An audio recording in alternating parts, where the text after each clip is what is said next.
taxes, inflation, and the breakdown of the family are causing us to fall behind. We have the lowest net worth in the United States, and I'm sure those numbers cross the border as well. Some people get the disability tax credit and they don't open the registered disability savings plan, and that's where the government puts in all the money of grants and bonds for a person with a disability who has done all the steps. Some people don't do all the steps. Good morning. What is up, everybody? It's Dr. Vibe here, host and producer of the award-winning Dr. Vibe Show, the home of Epic Conversations, and I'm the host of Epic Conversations. 2020 Best Podcast News Award winner, 2018 Innovation Award winner given out by the Canadian Ethnic Media Association. I also co-host and co-produce the only online show in the world for dads and fathers. It's sponsored by dads, fathers, and male caregivers. Let me get that proper. That is sponsored by Dove Men Plus Care. And being part of that team, we've reached out directly and indirectly to over 400,000 dads, fathers, and male caregivers since 2022. Thank you, Mr. Knight. As always, I like to say you're blessed, highly favored, a magnet for miracles, and a solution for someone's problem. And look who's on the screen with us. Sharp head haircut, trim up nice. The goatee is trimmed nice. The hair is good. Why don't you just go bald, man? Yeah, I was like, I'm inching towards what you're rocking here. But if people don't recognize me, since I'm actually less scruffy, my name is Ryan Knight, one of the co-founders of the Afro Caribbean Business Network. So we support entrepreneurs of African and Caribbean heritage, really to figure out what stage the business is in and then help them to grow their companies exponentially. I am an entrepreneur myself. I run a company called Detailing Nights. So we provide mobile, waterless car cleaning. So we go to your house, to your office, or even to open parking lots like Malvern Town Center, which we were going to do it Saturday, but it's actually Kitty Caravana. So that area is going to be a write-off. So we're going to reschedule it. So I'll let you know. Okay. I was so excited. Saying, I looked at my car this week, said, car, you're going to look good soon. Oh, no. But it's all right. I just book you in during the week so that maybe we'll record and record after. Do something like that. Maybe we'll do something. That's cool. So before you go, it's a little housekeeping. Subscribe to the Dr. Vibe Show on YouTube and hit the notification button. Yes, we are now clear past 1,500 subscribers. Yay. And in the next week or two, I'll be announcing something, a giveaway in the next few weeks. So you got to come in. It's going to be a giveaway that to celebrate 1,500 subscribers. Also follow the Dr. Vibe Show on Facebook, LinkedIn, and Instagram.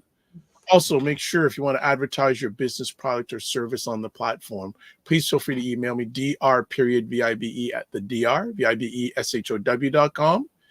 Also, join our Discord group. Our Discord group is where we keep the conversations going after we do our live stuff.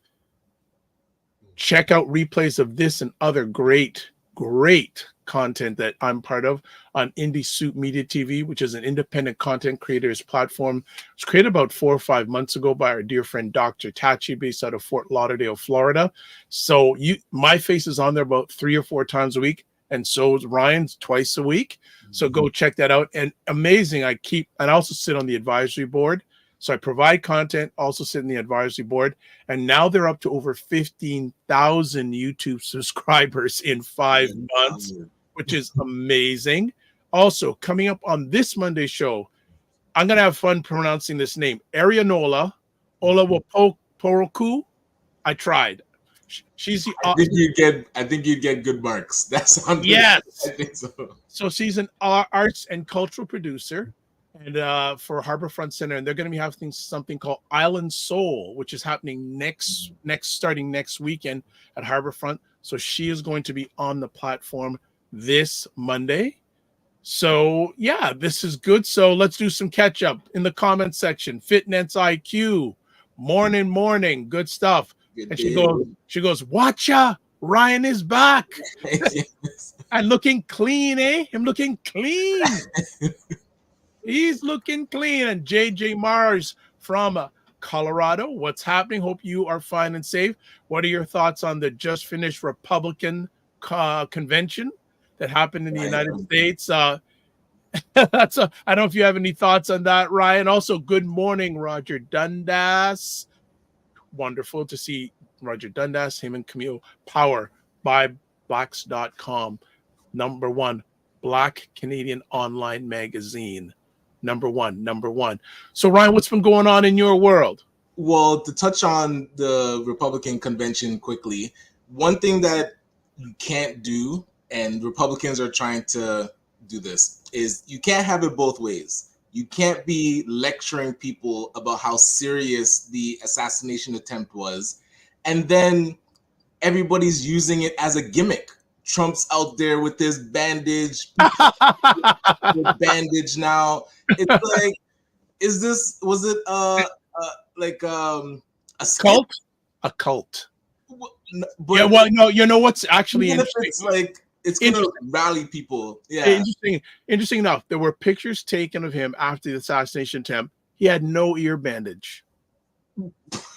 So, I mean, if we're getting deep into, people are very strong-willed about this being what would we say, staged conspiracy. A lot of people have come out and said they think that this was staged. The way they're making it a gimmick, it's taken away from the seriousness to me.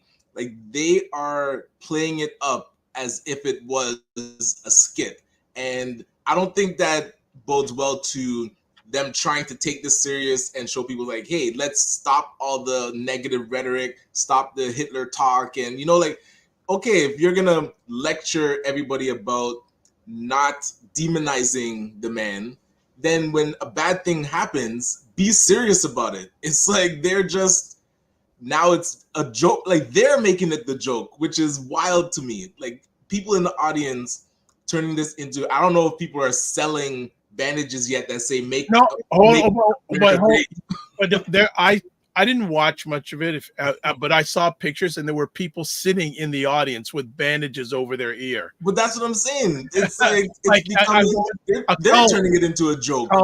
Cult. So cult. Yeah, and now he's playing this demeanor of more calm and we're gonna unite America. And I'm just watching. I got glimpses of his ending speech. I was like, yeah, this is all seeming too coordinated.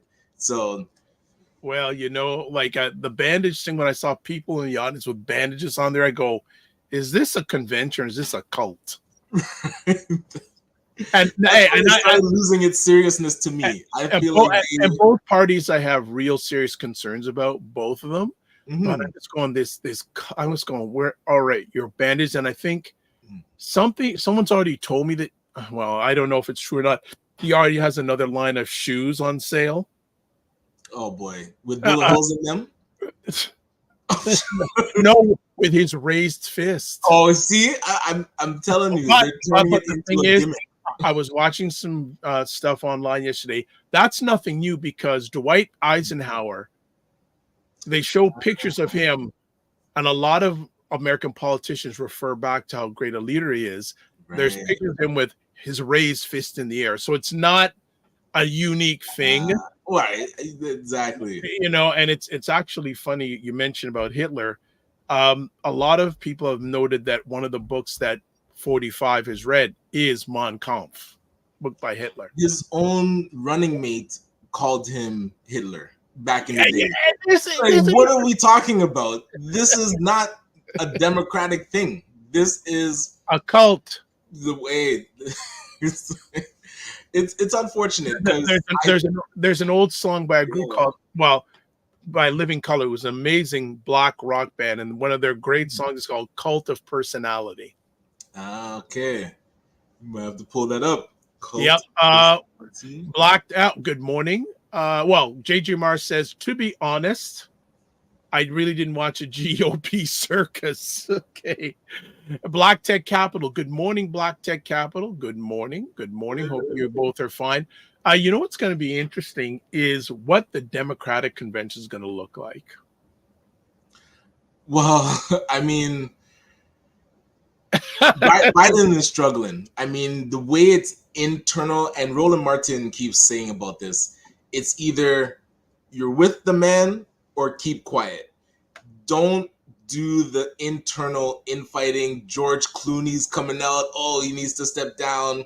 Internal Democrats. Because now the advice that Trump is getting is just don't even talk about Biden. Like, they're imploding themselves. Just focus on what you need to do. So if the Democratic Party can't understand about fall in line, like the way I'm watching, who's it, Nikki Haley and JD Vance, they were against this man, and now they're like #1 fans. So it's called power. It's called power. Roger Dundas says sleepy. But you know, one thing I have to credit the Republican Party, they fall in line. Right? They fall in line. Whether it's for a good purpose, you know, whether it's almost like a gang, right? They all fall in line. At the end of the day, they realize what they want at the end of the day is power. Yes. So whatever they need to do to get back in power, they're going to do. Because you don't hear, I'm sure the detractors in the Republican Party that don't like 45, but you don't hear from them, or because you didn't see any of them none of them showed up at the convention. Like people like Mike Pence, he wasn't at the convention. So they fall in line, rightly or wrongly, or like almost like Jim Jones back in the day, that Jim Jones sort of thing. They fall in line. Well, and it's actually something to learn from, because a lot of times in the boardroom behind closed doors, it's like, okay, you're fighting and you want to get to a decision. Once that decision is made, when you're out in public, it's like, this is what we're going with. As much as even Republicans will not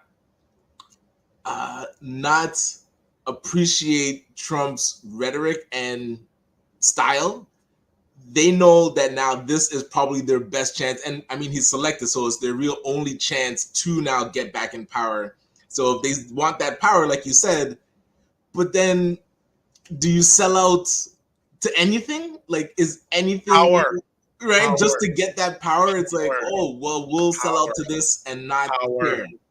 But the sad thing is, the way the 45 rolls, there's like all these people will support him. He ain't gonna give him anything. He ain't gonna give. It's you know, he ain't gonna, because he is ruthless. Mike Pence, if anybody understands that journey and just watch what happened to this man, and even Rudy Giuliani, like people that were by this man's side 100%, like the vice president, for only so long you can follow along until you realize that the man isn't for you and will not give you anything and just shut you out. And I mean, send people to the Capitol chanting that they want to harm you. Like, that's the journey of Mike Pence. So if anybody saw that and not clue in that being alongside somebody that actually won't shift gears. You know what's interesting? That I haven't heard too many of the I haven't heard too many of the supporters of 45 talk about guns after this incident. It flashed through my mind too. I was like, oh, I wonder if the gun talk is gonna come up now that there's an actual shooting of the man you support. Man you support by a gun. I haven't heard a thing. Nothing. Because I haven't heard the story on how this gentleman got his gun and all that, but it was his father's gun. And he also he's apparently, what I'm hearing reports wise, that he said he told his father he was going to go to a shooting range that day. But here the thing is, two of the most significant things that happened during 45's time, January 6th, right, and he almost getting killed. His base says nothing about it. Right. Overturning of the government, and the killing of the gentleman, and nothing about gun control. Right. I'm telling you. Hayden Morrison says there's nothing more frightening than power without principles. #45. Well, that's a whole other conversation. Does America have principles? Well, you thought that they were inching their way in the right direction, because a lot of the civil rights movements, the That's abortion, gone, baby. but that's what I'm saying. gone. Like those things, like all that progress, as little and slow as it might have been, has fully been repealed. I was listening to some black ladies yesterday, and one of the ladies said, most Americans don't want to see another black president. And what's happening now is the pushback of having Barack Obama as president for 8 years. They're going to make sure there's no way. Wow. They're going to make sure this is pushback. There was too much progress, especially as a black man. We got to do this thing. And but Project 20, actually one day we'll get someone talk about Project 2025, which is a very interesting document.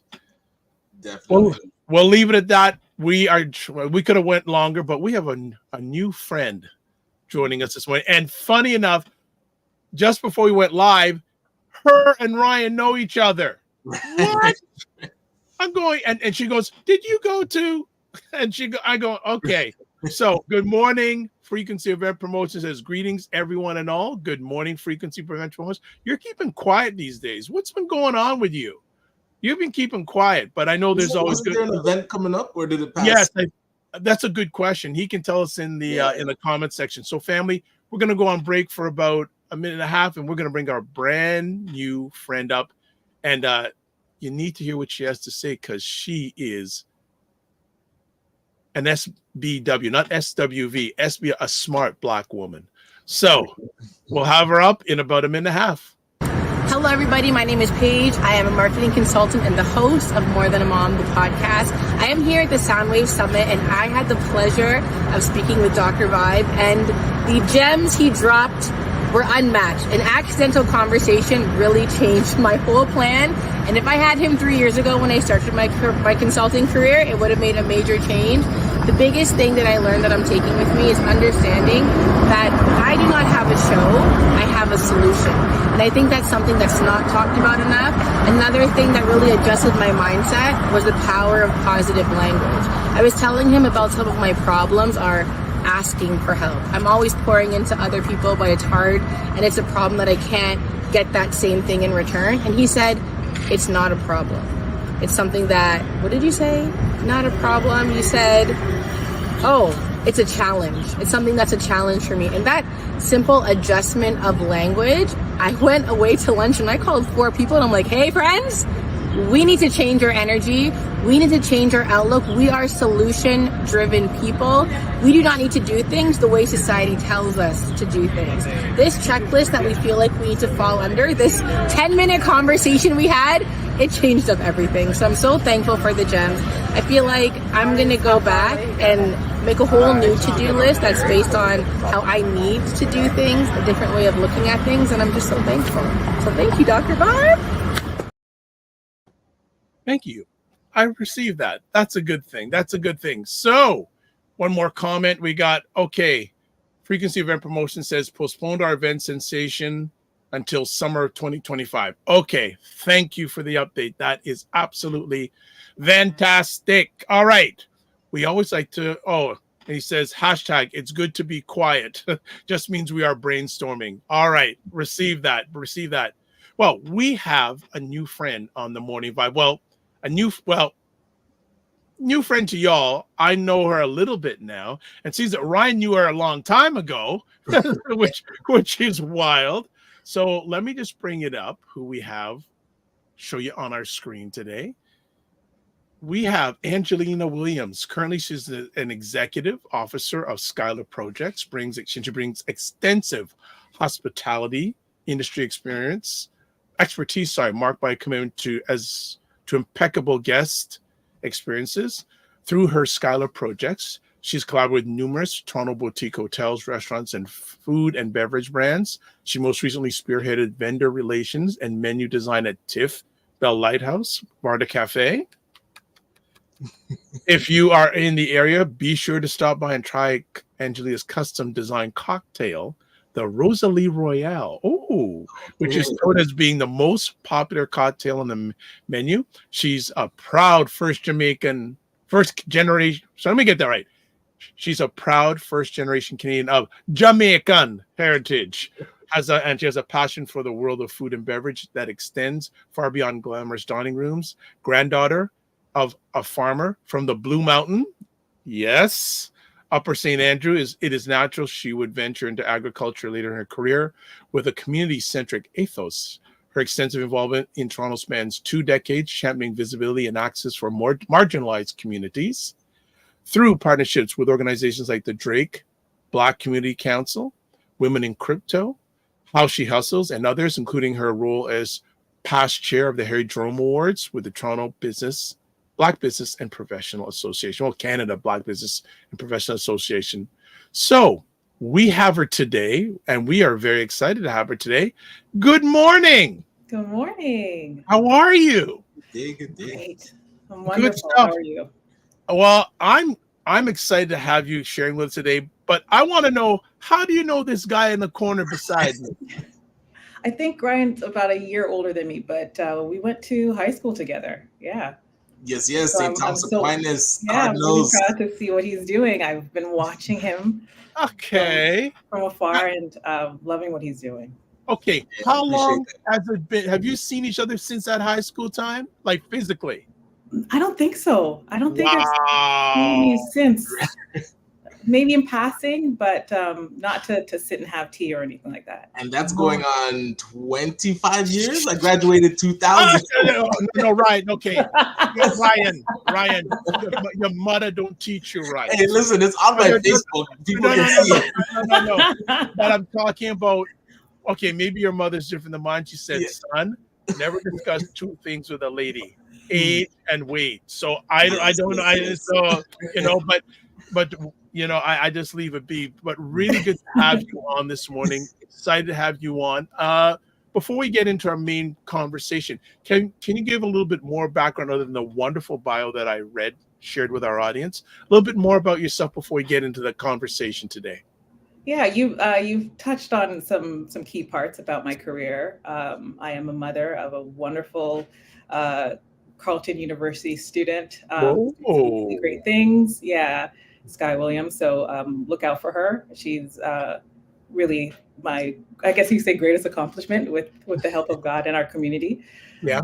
And I have been in the hospitality industry for years. Have a passion for our community and businesses and business development and Black businesses.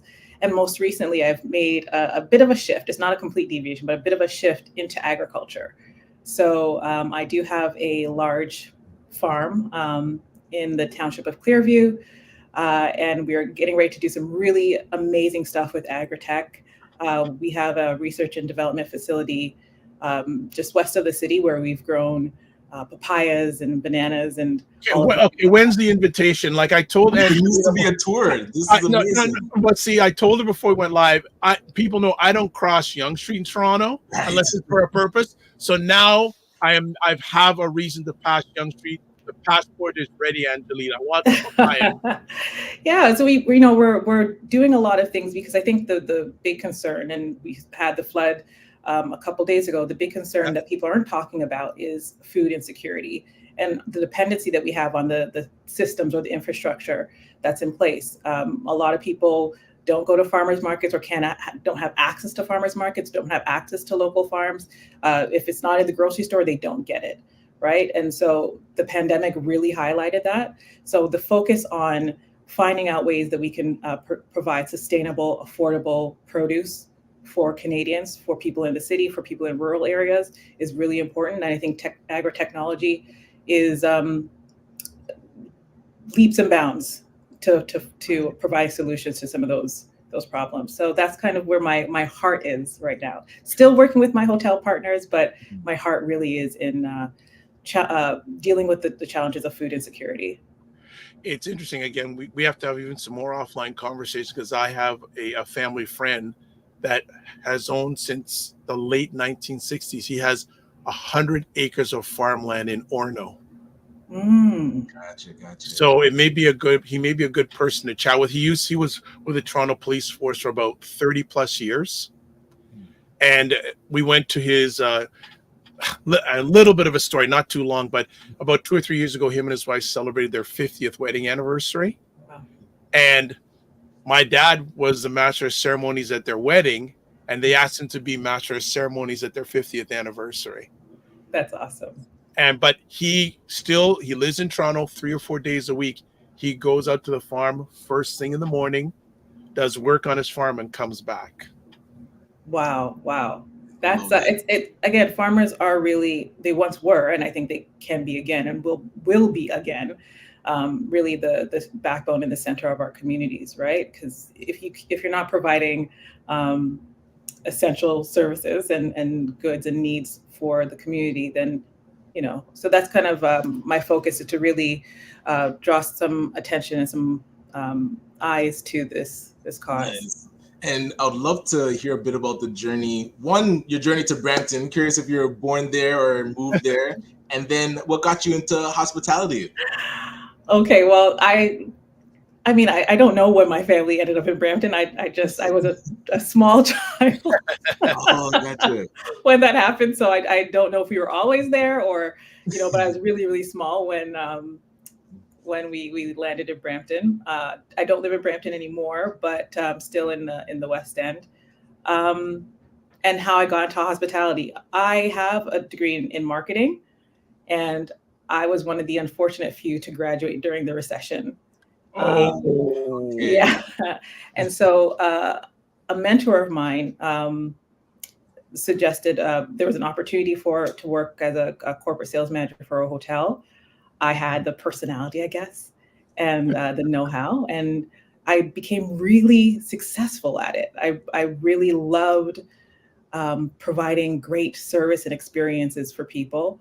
I developed really quickly in my career. Had an opportunity to do a hotel build, and that was really exciting. So one of those projects was the Sandman, which is right by the airport, and home to the very first Moxies in Ontario. Whoa! So, that was really fun. Yeah. Okay. We're going to get in some comments, and we're going to get right into our conversation. So Sean DeFreitas, good to see you again. Sean, good morning, Dr. Vibe and Ryan. He also says, hope you are well. We are. Amoy Henry says, Angelina! All right. Office of Tim Frey says, good morning. Good morning, Tim. Hope you and the family are fine and safe. Black Tech Capital says, good morning, Angelina. Also says, totally agree on the need for sustainable agriculture. One of the focuses for our fund. Frequency Event Promotion says, sorry, left the screen for a bit. Your guest is a business consultant in hospitality and tourism. Yeah, I guess so, but she's more into the farm these days. And McMillan Group says, good morning, everybody. Dr. Vibe, this conversation needs to go viral. Black youth to see there are many opportunities in things different. Hashtag support Black farmers. And I'll get that other one in a second. All right. We're here for some serious, always good conversation. So you wanted to come on today and share about legacy organizations in Black Canada and the importance of representation and accountability in these organizations. Where do you want to kick off? Oh, okay. So this is kind of, I reached out to you after last week's broadcast because I think that there were some misconceptions about the group of members that were calling for accountability and transparency for the current board of the BEPA. And I just thought that the conversation kind of went in a different direction that was more about defending the actions as opposed to really addressing the concerns and the implications of the allegations have on the broader community. I strongly believe that is the responsibility of the broader Black community to hold our representatives accountable, whether it be political representatives or folks that are in a position of influence, like sitting on boards, especially on a board like the BEPA, a 42-year legacied organization, it is important that those people adequately represent the needs and concerns of the community. And when the community voices, I guess, it's a dissent to the actions and the way in which things are being governed, the response shouldn't be to penalize, to threaten, to illegitimize, or what have you, those members. It really should be a leaning in and understanding that as a board, you are merely stewards of the organization, you don't own the organization, and you are responsible or accountable to the broader community. So I didn't,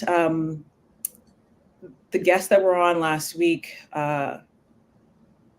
I believe they did their best, but I think missed the mark in certain regards. And I, as someone that was one of the concerned members, I wanted to put my face out there and put my voice out there and say that the intention of calling for accountability in no way, shape, or form was a conspiracy to destroy the BEPA. As you read in my bio, I am a former chair of the Harry Jerome Awards, a former board member. I am passionate about this organization. I have stepped away for a couple of years in terms of my intimate involvement, but I do believe, like the founders and like the elders of the community that have worked really hard to build the BEPA up to where it is, I believe that the legacy needs to be protected and maintained. But I'm curious your thoughts on organizations that have been entrenched in our community, and then we find out the foundation that they're built on creates people getting very defensive of their positions. So now what do we do with organizations that have specific guidelines in place to make these, I would say, responses? Instead of listening to the members, now they just go into bylaws and lawyers. Like, what do we do to break through that and get back to actual community conversations?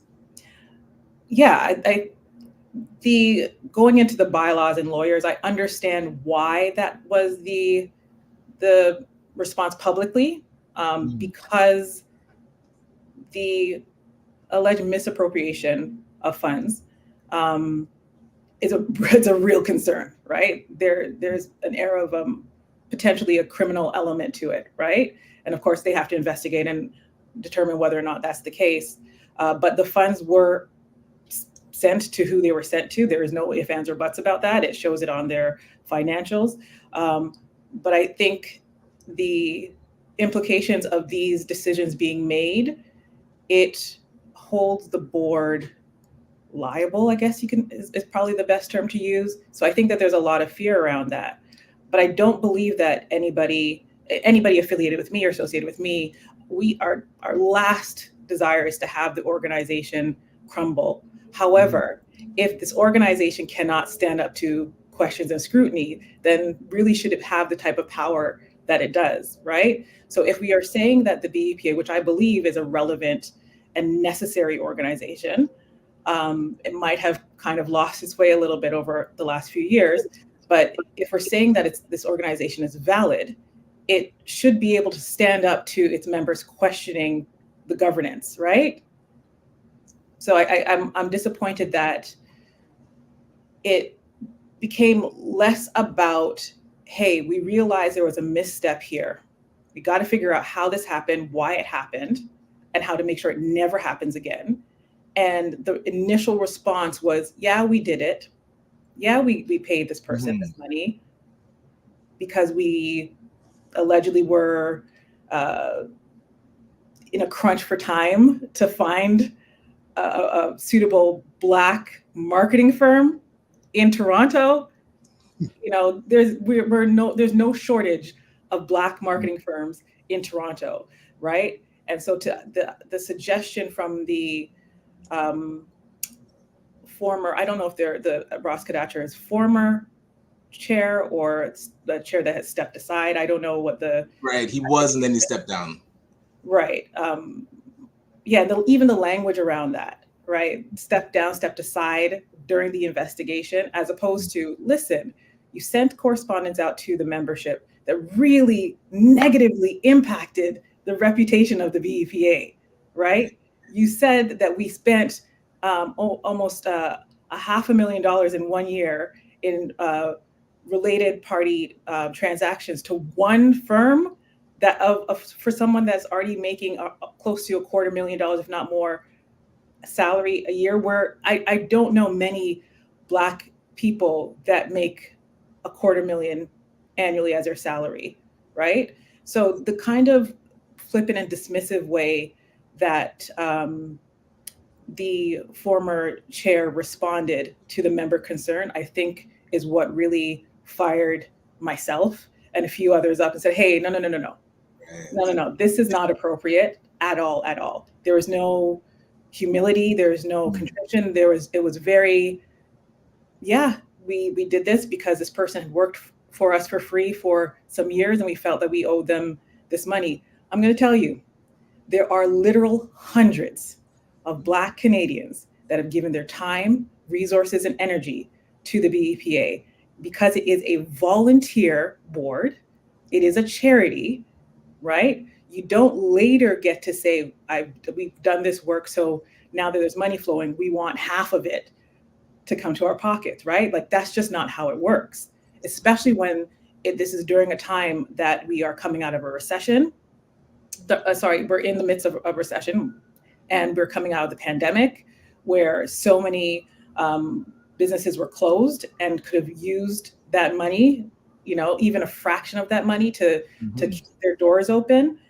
We have to be responsible for the resources that are put into our care, right? And I don't believe that whether it's this board, the previous board, but the board that had access to all that money and directed it to one or a handful of board members and employees, I don't think they should go without being questioned and held accountable. And they need to be transparent with what they're finding as it pertains to the investigation.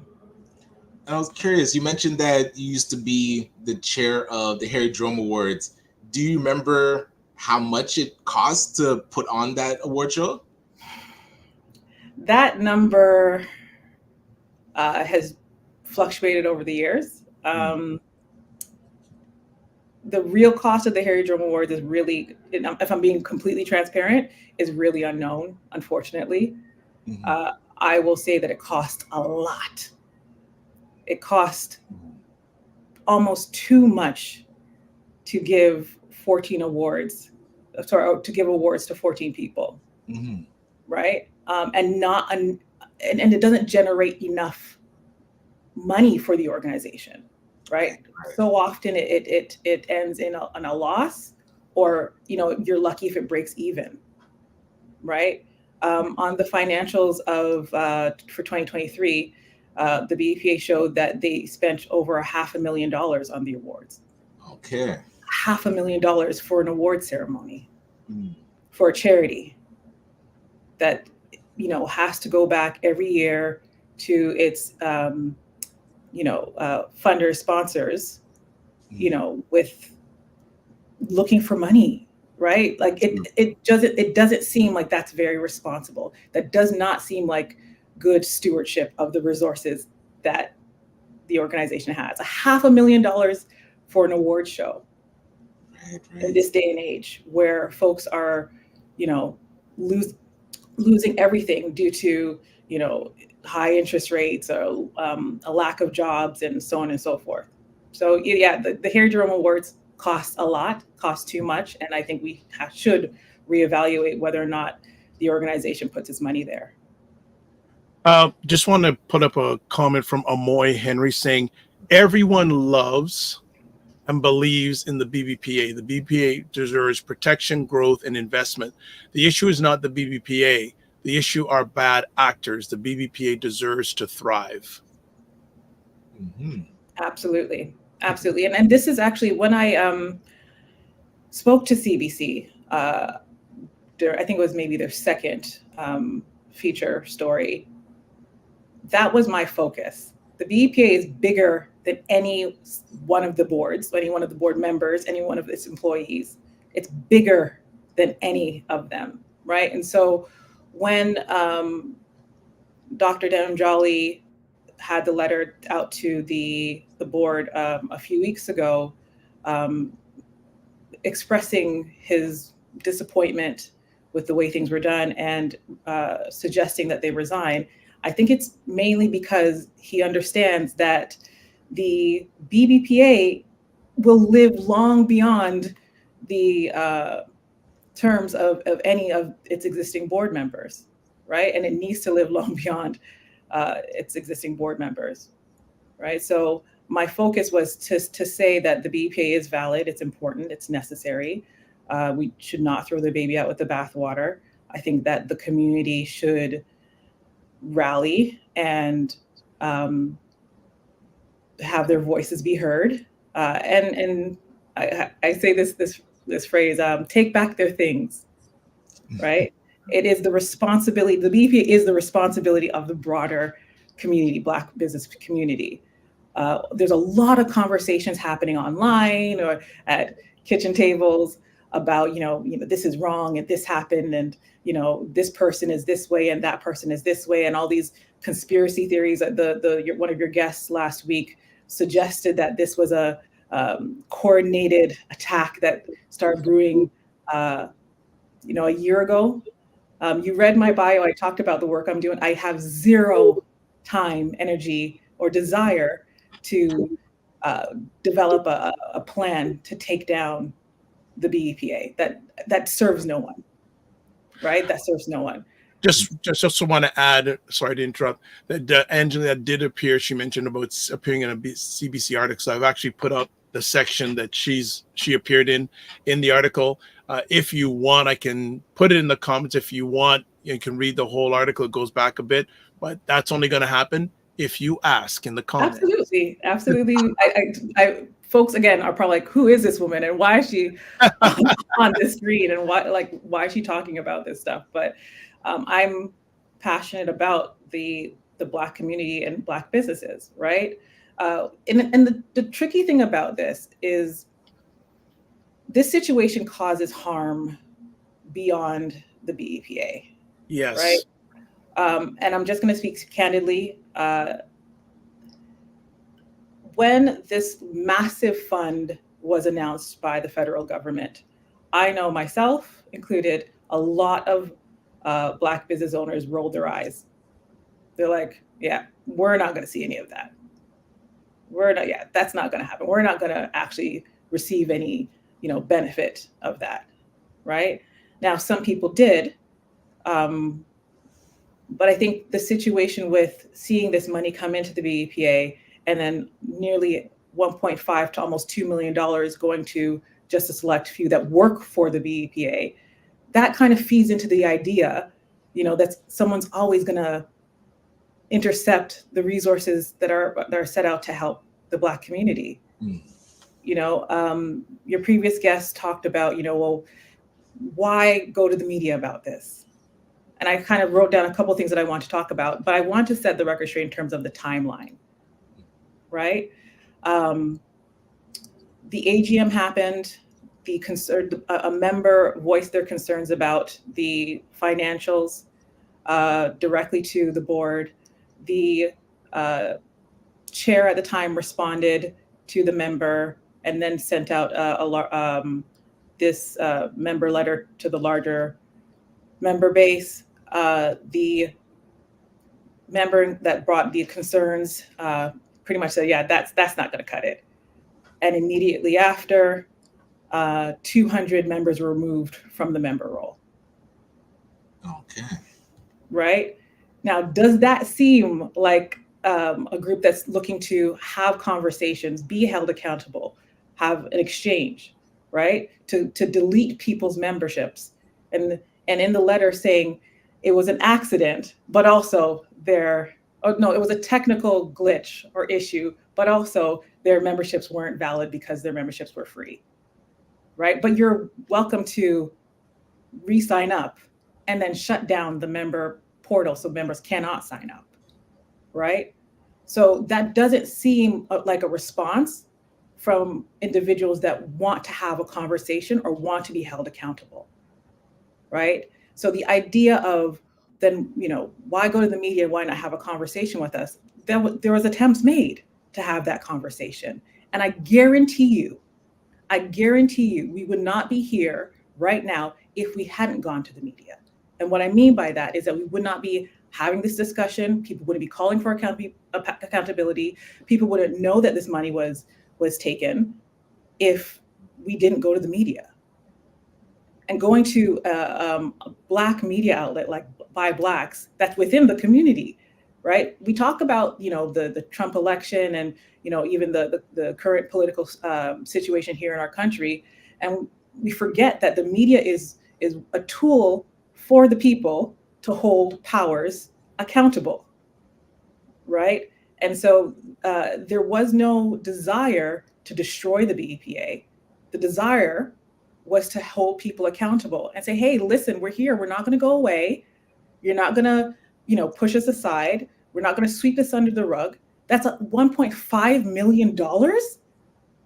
You have to answer for that.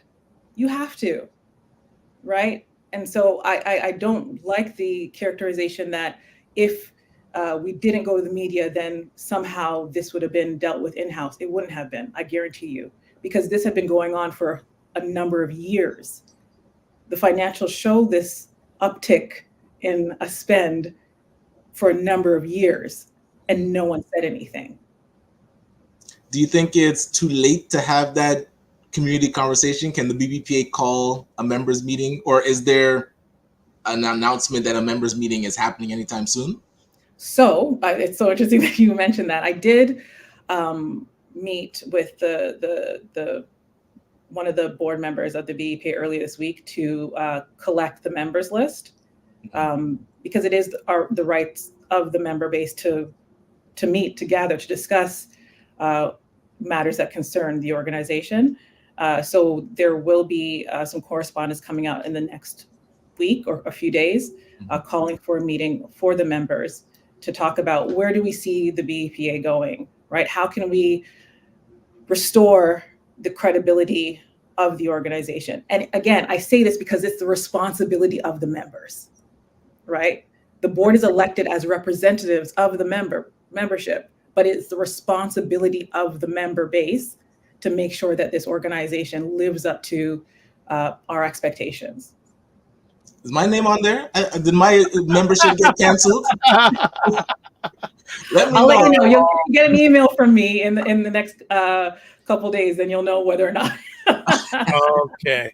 That. I just want to catch up with some comments here. Amoy Henry says the amount of money spent every year on the gala should have been used in purchasing land / commercial real estate downtown and building a BBA co-working space that could turn into an event center. She also says it is heartbreaking how the money was wasted every single year for vibes, posturing, and pretending. Sean DeFreitas, great comment, Amoy. The bad actors who are no longer part of the organization. And then Amoy says, none of us signed up under Pure Later. We were trans into Pure Later memberships after the AGM. Okay. Some questions here. APV ADT says, folks want the entire board to disband. How will they go forward without a board? Do you have any response to that? For sure. I'm not calling for the disbandment of the entire board. What I was referring to was the letter from the founder, Dr. Denham Jolly, saying that he wants to see the board resign. Now, there are individuals within the community that have no, what's the word I'm looking for? That can step in as an interim board while this investigation is taking place, perhaps. But the point that I'm making is I still think that the membership should gather and talk about what they see happening moving forward, right? The investigation, the board member that was on last week said the investigation should be completed soon. There's no date for that. And unfortunately, many members don't trust that the process is going to be fair, right? We don't know. I know they said that the existing board wasn't part of the organization when these transactions were approved, but this existing board approved the financials, sorry. The existing board approved the letters that went out from Ross Kadasher, right, in terms of providing this explanation. So, and the existing board was part of shutting down the member portal. The existing board was part of purging the member role after the questions were presented. So the existing board also suspended a member's membership when they asked for the members list, right?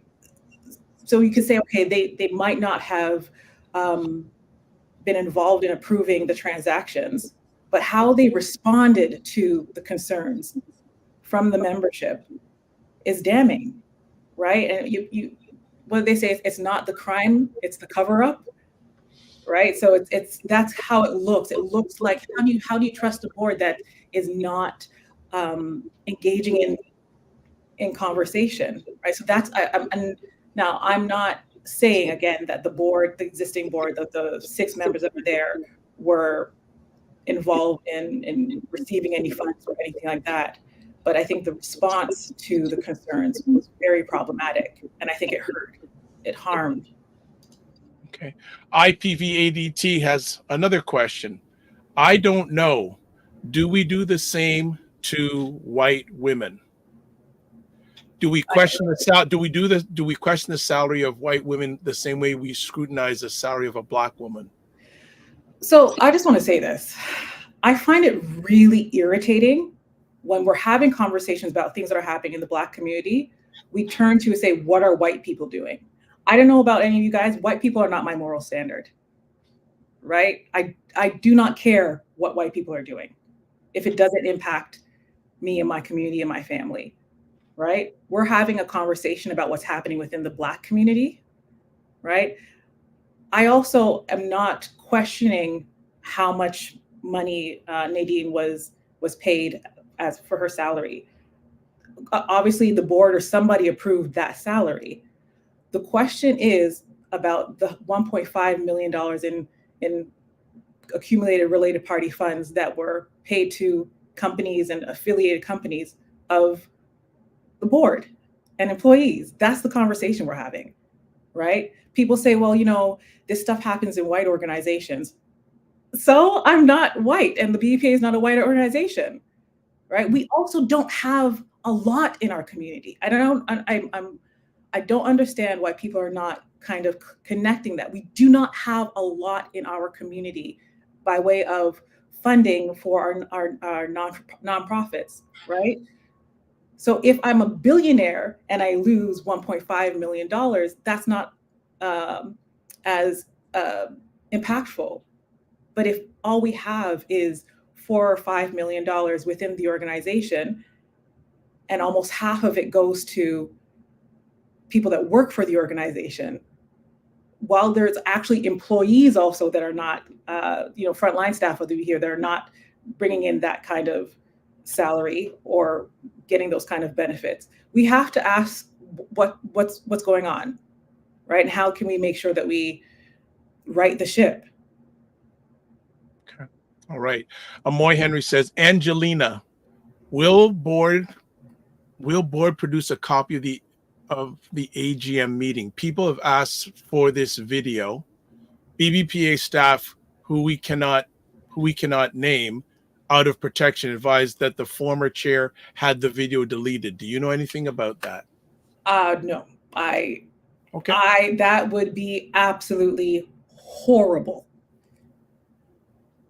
if they deleted the AGM.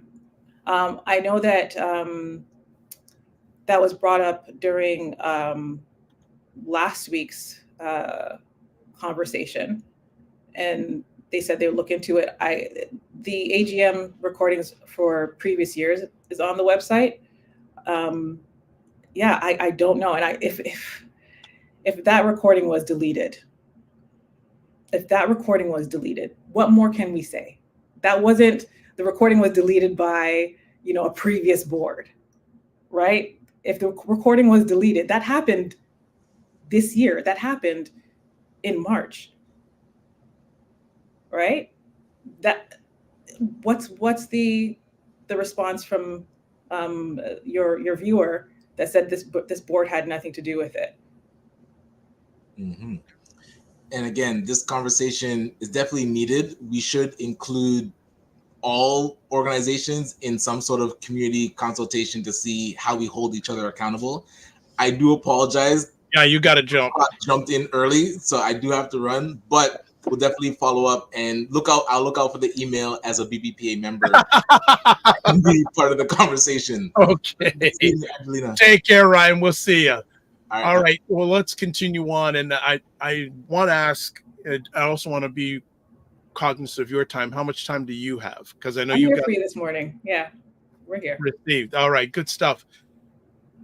I know that we're focusing on one organization, but do you hear about or see concerns about other Black Canadian organizations in regards to representation and accountability? Because I know the main focus is obviously you are a member of the BBPA, but if you heard of or experienced some of these challenges with other Black Canadian organizations? Right. So again, we talk about it in the barbershops and the hair salons at our kitchen table all the time, that, there's money coming into the Black community that's not reaching the people it's intended to serve. And it's really unfortunate. I don't know about other, in detail, I should say. I don't know about other organizations in detail, but the BEPA, I think it's a wonderful opportunity for us to talk about financial responsibility, fiscal responsibility. I also think it's important that, sorry, my screen just went down. There you go. Can you hear me? All right, great. I also think it's important that we talk about how we can shift our perspective on our organization so that we're not always going to, whether it's the government or other investors out or sponsors outside of the community, to keep our doors open. I think there are some things that we could do to generate revenue to take care of the operations of the BEPA, so that we're not having to go back every year and receive this government funding. And then we're not beholden to any sort of government body, right? In the sense of, we can't express ourselves because we're concerned that we won't get the funding. And that's actually a big reason why some of the members did not want to put the names and faces out there. I don't receive any government subsidies or funding or what have you. So I was very comfortable with being the physical representation of this group of members, but many of them were afraid to speak up because they were concerned about not getting the funding that they've applied for, right? And that really binds the hands of a lot of people. It really takes away our voices. And I think that many of our organizations are in that same predicament, right? Yeah. They can't say, hey, this is not great. Or we really should push hard on this side because they're afraid of losing their funding. Something that Ryan mentioned, though, and this is a conversation I did have with one of the board members that I did meet with the BBPA, is there needs to be a lot more collaboration with the Black organizations. No ifs, ands, or buts about it. And my hope is that once we get on the other side of this situation, we figure out how we can work together. And I think working together and having these other organizations kind of tap in will allow for some oversight and accountability. Now, I also want to say, I just want to make very clear, one of your guests last week said that there is someone or an organization looking to take over the BEPA. Those are rumors. I'm not a part of that. No one that I'm affiliated with is a part of that. I don't know if there's any proof to that as well. I just want to be very clear. So when I'm talking about collaborating with other Black organizations, that's essentially what I'm talking about. Not getting rid of the BEPA, not putting the BEPA under the leadership of any other organization. What I'm saying is that we all should be coming to the table to work together so that we're not splitting resources, right? In the sense of, we're serving some Black business over here, we're serving some Black business over here. Let's pool our resources and move together to have more impact. Okay. Robert Small says, correct.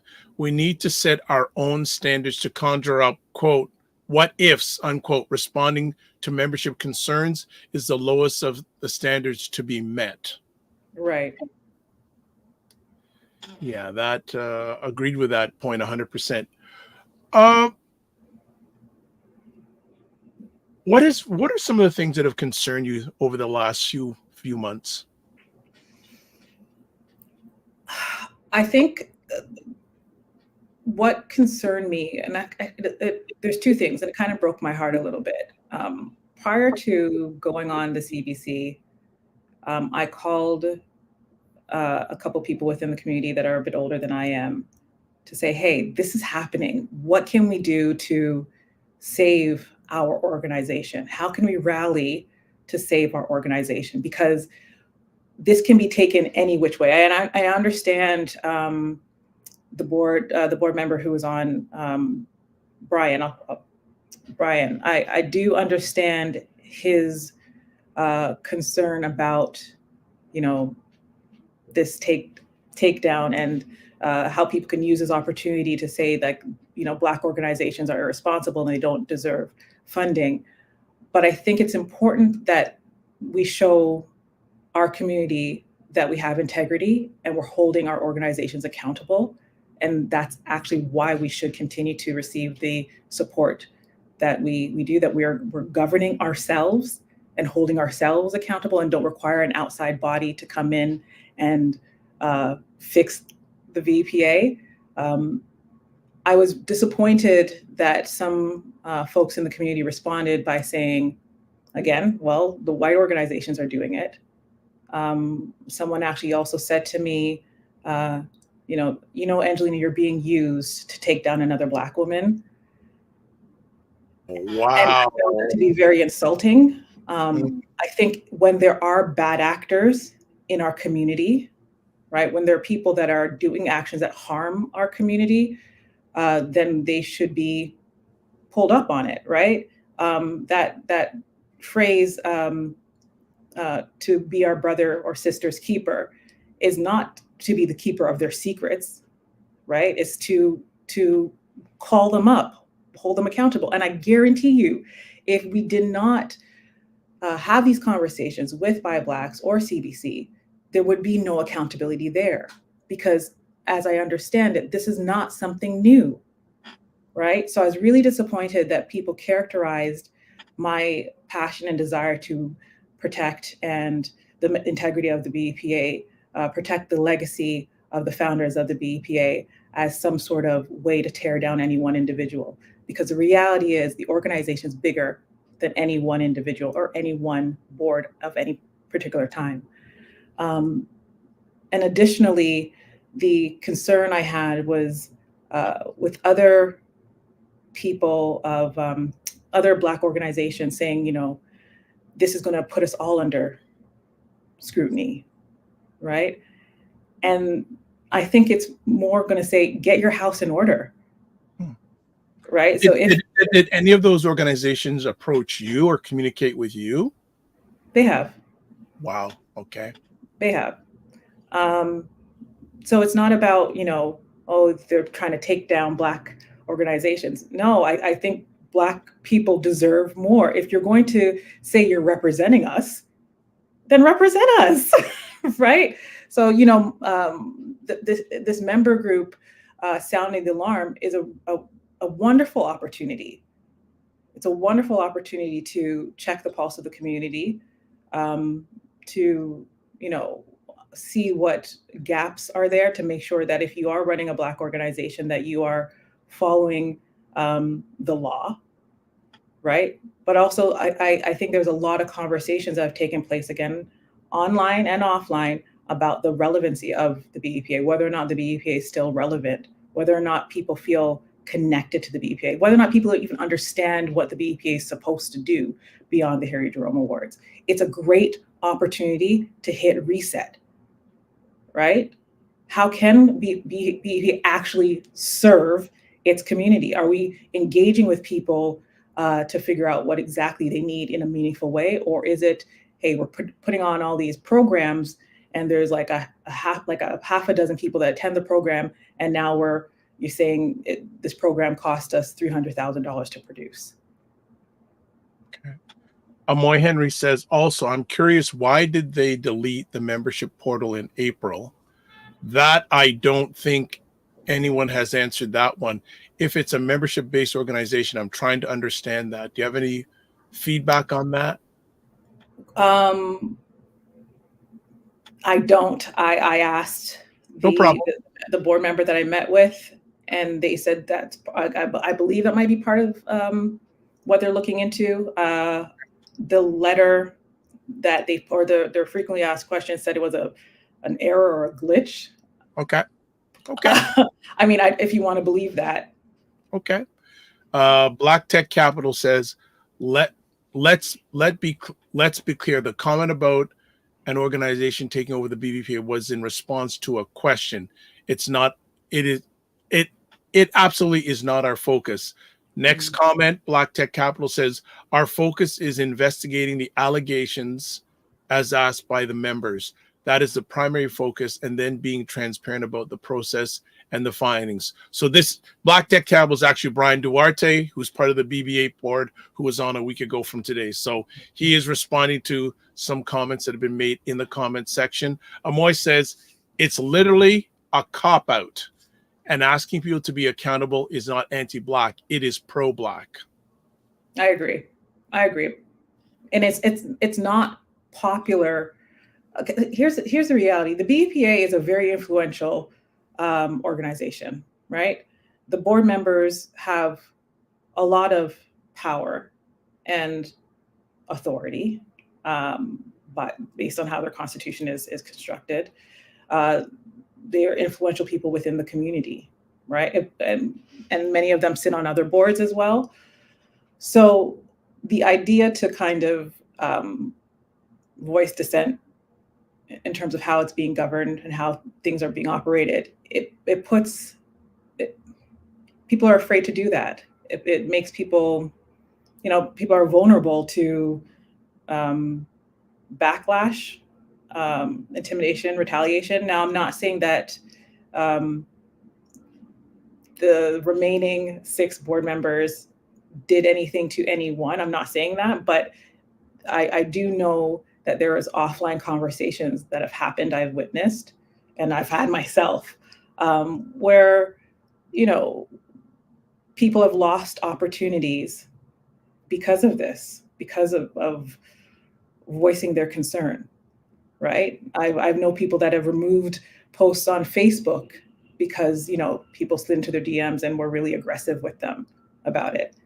And that doesn't feel great. That doesn't feel very much like an organization that is for the people, right? And again, I'm not saying that this is the BEPA, but how these people that are representing or trying to suggest that they're representing the BEPA and are doing these things, it's really destructive.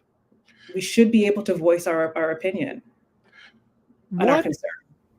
What has, taking the macro view, all the stuff that you've seen, heard, and been through over the last few months, what does it make you feel about the Black environment at this present time, at least in the GTA?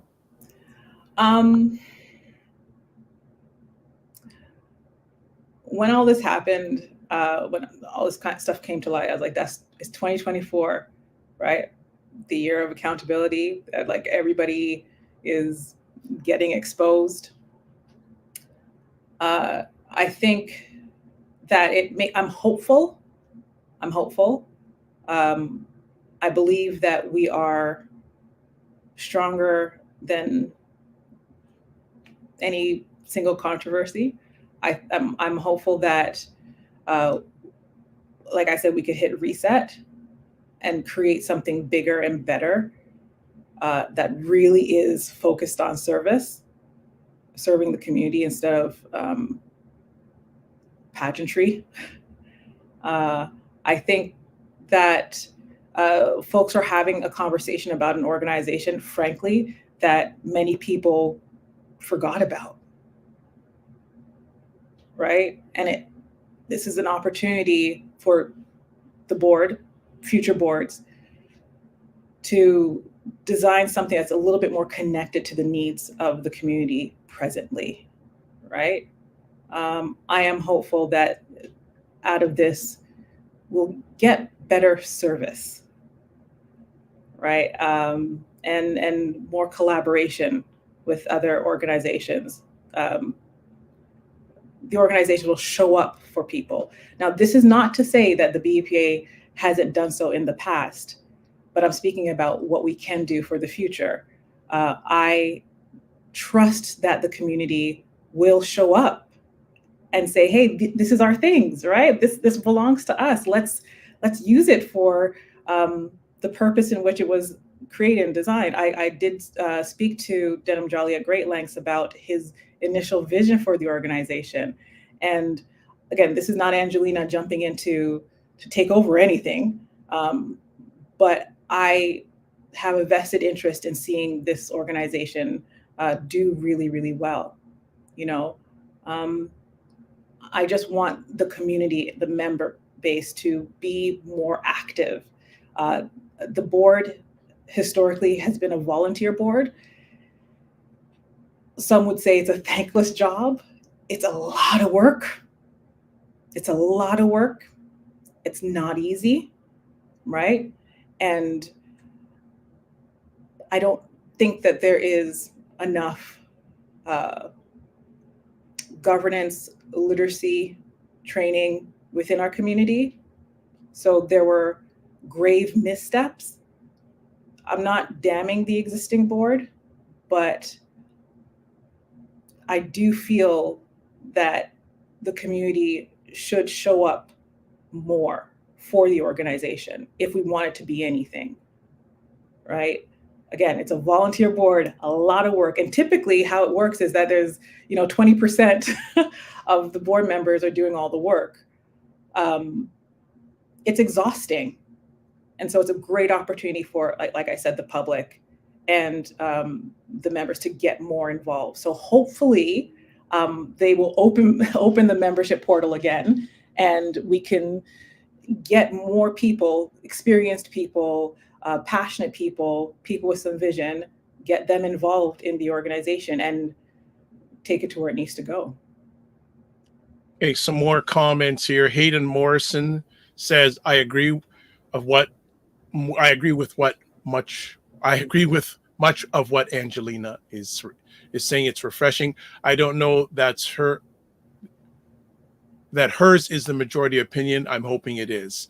Black Tech Capital, which is Brian, who's a member of the current BBPA board, says, also, I am still encouraging the community members to reach out to me to have a conversation. There's his email address, brian@bbpa.org. He's putting it out there, family. Other than Angelina, no other member has reached out to me since the show last week. Hayden says this, tenor and tone are vital to good open dialogue. Angelina is a great example of how this dialogue should be had. I also want to take a look into if you have any thoughts about the whole relationship between government funding and Black organizations. Oh, that's a hot one, and I don't think I've ever had that conversation publicly, but I'll have it right now. Again, what I said, Black people come collect your things. I do believe that if there is government funding that is being doled out, we should get our slice of the pie. No ifs, ands, or buts about it. We are Canadians. We pay taxes. They like to use our identity to gain favor and seem inclusive and what have you. This whole DEI thing there's a lot of money that moved around during the George Floyd time. So in 2020 and 2021. So I definitely do believe that Black organizations should collect their things. However, we should not be beholden to that government funding in the sense that We should not be afraid to speak up, speak out, and do the things that our community requires us to do, because we're afraid we're not going to get that government funding, right? And I hope, I'm going to use a term that I hope doesn't offend anybody, but it's the idea of like this welfare system, right? Where there's too much talent, genius within the community to generate wealth within our organizations, to continue having to go to the government with our tin cups, right? I think it's we need to kind of free ourselves from that dependency and consider ways to keep our organizations alive and thriving without that government funding. Because honestly, it's not really a lot if you think about it. It's not a whole lot of money in the grand scheme of things, with the amount of money that our country produces, or our country GDP. It's not a lot of money, right? But it's like that, those little crumbs that we do get, has people feeling like they can't really get radical with their ideas, right? They can't really push back. So I would love to see an organization like the Black Business and Professionals Association create some systems in which they're generating revenue that covers their operating costs every year. So they're not worried about running after that government money every year. Again, historically, the BEPA has not received a lot of money, but yeah, that's just my thoughts in terms of the relationship with Black organizations and this funding. And to further prove my point, some of the members felt afraid to speak out because they were up for receiving some funding, for some of that government funding. So they didn't want to speak at the chance that they be seen as troublemakers, right? Again, I can speak because I'm self-employed and I don't get any government money yet, right? I don't get any government money. I haven't applied for any, right? So I feel that I can use my voice to, speak about what the other members are concerned about, but can't speak about it. Got some more comments here. Black Tech Capital, again, Brian from the current board, says, even without the portal open, anyone can reach out to the board or me directly to apply for membership. So there you go. And I think one of the things that Brian said is quite interesting. I want to get your response on that. He was on the program last week. You're the only person who's reached out to him since. Mm-hmm. And that's actually, again, how does that make you feel? I'm not, it's disappointing. Obviously it's disappointing, but I'm not surprised, right? Because similar to how we vote in this country as a community, there's a lot of apathy, right? People are like, whatever, man, it doesn't matter. It's sensational what's happening, and they'll watch the lives, they'll read the articles, they'll watch the broadcast, and it's like, ooh, did you know this happened? There's a lot of sensationalism about it, but no one actually does anything, right? There's not, they don't take it beyond their WhatsApp group chat. So it is disappointing, but it is reflective of how our community responds to a lot of things, right? And again, that's why I continue to say, Black people, come collect your things. Come collect your things. When heaven forbid, I really would hate for this to happen, but if the BEPA were to disappear, right? There'll be folks say, remember when we had this organization and the people did this and they never really fought for it. I've spoken to so many elders that have been doing this work for the greater part of 50 years. And they talk about, this is not the first time something like this has happened, right? And those organizations no longer exist because they couldn't get people to rally to save it, right? So I mean,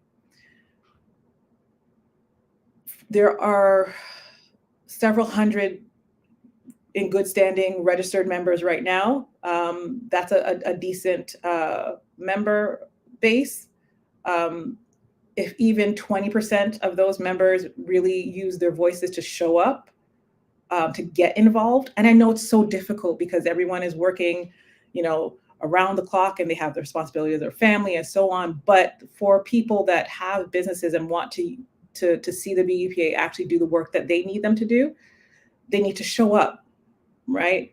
It's an association. It's not only that, this is the future. Yeah. Right. Right. So sorry to interrupt there, but and this is going to impact the future of many Black Canadians. What happens over the next few months? 100%. 100%. And this is why I keep on saying to people, they say, oh, the BEPA is irrelevant. Well, y'all made it irrelevant. Right? Because it was just kind of like, yeah, I guess I show up for the gala and then that's it. Right? The BEPA is a fantastic tool for the community. Right? You're talking about 40 years. Do we have any other organizations that have been, well, we have a couple that have been around for 40 years, right? Why couldn't we use that as a political force, right? We should be going to our representatives en masse with the aid of the BEPA as being an organizing body to make our demands, if you will. The same way if your government's not working for you, you have to hold them accountable. It's your government. And I agree with you, but I think the next level of that is, and you mentioned earlier on, all these organizations have to get together, right? Mm-hmm. Because the BBPA going on their own, okay, yeah, and it has been around for a long time, but a number of these organizations together strengthen numbers. Yeah, there should be, in my opinion, a quarterly meeting of the directors of these organizations and say, hey, here's what our members are telling us are their concerns. What are your members saying they're concerned about, or what have you? And how do we now lobby our MPs to get some certain things done? Well, and it's interesting. It's unfortunate that Ryan is gone, but he basically is sort of the coordinator for all the organizations that have received money from the Black Ecosystem Fund. Mm-hmm. So he could answer to that better. I think that'd be a great question, because I get the sense that they're not unified together. They're all in their own little silos, right, doing their own thing, not realizing that at the end of the day, that doesn't help the bigger cause, the macro cause. Right. 100%. 100%. That is something that's overdue. And I will say that it hasn't really happened since the Ecosystem Fund was started a few years ago, which is ending at the end of this year. Mm-hmm. In regards to that. So there's been a pile of comments. I'm glad you're giving us the most valuable thing, your time. So I'm going to go back a little bit. Fitness IQ Cam says, yes, I'm enjoying this discussion with Angelina as well. I am too. Chad C says, I agree with your views on collecting our things and not becoming dependent, but rather use it to create revenue generating systems. 100%. Yes. And, right. And think about, Amoy made a comment before, and I've had this conversation with a number of people. I believe it was, and I hope he doesn't mind me calling him out, Ricardo McRae, about how our organizations can use a portion of the funds received to generate cash flow on a regular basis. And again, sustainability, 100%, and that needs to be the focus. Maybe the new vision for the BEPA is sustainability, right? Well, yes, we're having the BEPA, but it needs to be for all these organizations. 100%. Right? 100%. Yes, it would be nice if the BEPA has this, but then there's still all these other organizations. Yeah, 100%. Right? Yeah, it has to be a organizational macro thing, not a micro thing. We raise so much money for, oh my gosh, how many galas? Again, since we're moving away from focusing on the BEPA, so many galas. I'm not going to name them because I'm not trying to come across as a hater, because I don't regularly attend any of them. But if we were to use just a bit of that money towards, for example, acquisitions, right? Putting it into a fund that generates cash flow so that the organizations can continue to operate. Like there's just a lot of money out there, but it's in my opinion, it's not being managed well. It's not being used for what the community needs, 100%. Right? We don't collectively own a lot of real estate in terms of our organizations. We're having to pay hundreds of thousands of dollars for these galas in other people's buildings, right? And making a lot. We can't use our own caterers in many of these spaces, right? So we're paying for their food. So there's just a host of things that we could do better if we were a little bit more mindful of how we use that government funding and those resources. And I know that we have to, many of these grants require you to use the funds in a very specific way. But there has to be ways that you can, again, I don't know, I'm not on the inside, but there has to be a way. Or even maybe we have to raise the funds within our own community so we can use it the way that's best for our community or our 100%. Environment. All right. I think you have someone that has appointed themselves a new, you said when we chatted the other day, said you're always looking for help. I think you got it. Amoy says, Angelina for Prime Minister. No, I know. I'm just playing with you. I adore you, Amoy, but I'm just playing. Minion Sam says a lot of organizations chase the government money and do not service the community properly. Fact. That's true. Yeah. That's true. The Hayden says, I don't understand the connection between speaking up and fear of government funding. Please elaborate. You can elaborate and I can elaborate, but you go ahead first on that. Okay, I have to be mindful of how I answer this question. Please do. And I'm going to make sure you are. And this is a perfect example of why it becomes difficult to have these conversations.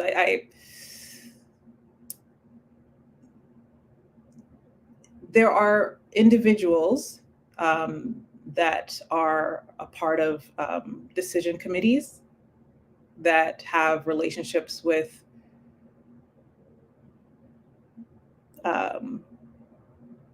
persons of interest. Forgive me. I'm trying to toe the line here. You know what? Maybe I can give a better. And this is also common. Again, whoever I'll put out there, whoever signs the check controls you. Simple as that, right? Yeah. So and you have to be on your P's and Q's. So with a lot of them. It can happen, and this happens not only in business, but again, we're talking about business here. That I can see how people don't want to speak up because it may affect their funding they're getting from government. And even if we're talking private industry, same thing, right, Angelina? 100%. Right? Yeah. So some people may be afraid, saying, "No, I don't want to speak out against that because it may impact my funding." So Hayden, that's easily, and right. And I see the comment of Ryan freaking says about limitations put on government funding. That's what Angelina's talking about. Just another perfect example that if an organization says, no, that may impact them. Like it or not, unfortunately, we live in a capitalistic society. Mm-hmm. So you have a choice of sometimes toeing the line or speaking your truth. It's always a difficult decision, and not only in situations like this, but in everyday life. Right, and you don't know who's friends with whom. Right? Exactly. People put things on Twitter or social people media. People say things you never know. You never know. Yeah. So I hope that helped you out with that, Hayden. It's a system, and as a gentleman said a long time ago, it's called the funding Olympics. Mm-hmm. Right. So getting back, Amoy said. Ched C, 100%. There's a big opportunity to become self-sustaining and self-reliant, hence a co-working space or center that actually generates revenue. This situation has been going on for years, family. Years. Yeah. All right. Minion Camp says government money is based on you staying with one mission statement. If you stray, they will pull the funding. Black Tech Capital. As it, Dr. Vibe, happy to come on the show with Angelina so I can answer directly to the questions being asked. Are you open to that, Angelina? Of course, of course. Brian and I did have a very productive conversation when we did meet. Of course, there's obviously things that I won't discuss here. But like I said, I do believe that there is a way forward for this organization. What it looks like really depends on the membership and the members' involvement. Okay, so Brian has offered digitally live. Angelina said live, so I will work on it on the back channels as of today. All right, because we want to, and I feel humble because a Black organization has chosen a Black media platform to have conversations about this. That's the way we should be. And I'm not just saying, but just in general, this is the way we should be doing ourselves with each other. All right, Sky Wilson gives a thumbs up. Black Tech Capital says also agree on the organizations, getting the organizations together. That has been a huge mountain. I've already started doing that, as Ryan can attest to. Yeah. I hope, Ryan, they at least answer you. That's going to be another conversation. All right. Chetsi says the question is, Dr. Vibe as a media personality, I don't think I'm that. What are you doing to help rally these organizations? I will go back to it many years ago, Ched C. I keep on repeating this story. When many of these ecosystem partners got their money, and if you want, I can show you some of the emails.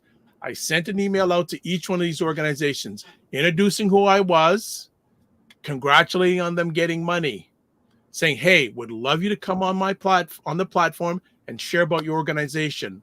None of them replied. And so Ched C and even Pure Lucky, when I still reach out to them, they don't reply. I'll give another example, and I shared this with Angelina yesterday. I was at an event a few weeks ago where the government was announcing some stuff for organizations, including Black organizations in this country. There was a member of the Black Canadian community. I'm not going to say their name. Very significant member. If I said the name, a lot of people would know that. So after the event finished, I was going to go to a media press conference. Well, no, before, when I came in, they said, hey, really, and I've known this person for a while. You're doing a great job, Dr. Vibe. Fantastic, fantastic. Yes, yes, yes, yes. You're really doing great. As I was going to the media scrum, they stopped me and said, you know what? That conversation you had with, going back to people know, with Perry Douglas, was the first conversation I had on this. They said, that was not good energy. That was not a good look. You've got to do better, Dr. Vibe. And I said, okay, no problem. Now, this organization has just launched something fairly significant, and they got some government funding on it. And I said, hey, I'd love you to come on and talk about this big new initiative that you have launched. I'll get back to you in a week. That was a month ago. I've known them for years. They know me for years. So I'm not going to chase people down. Right? They should know. Most of them know they have a place here where they can share their story. So, Ched C, I hear what you're saying, but most of the time when I put myself out there, it's ghosts. Yeah. So, Ched C, you can chat with me offline if you want to, or if you want to see what you can do, no problem. So I just had to put that out there. And unfortunately, I have to repeat that story over and over and over again.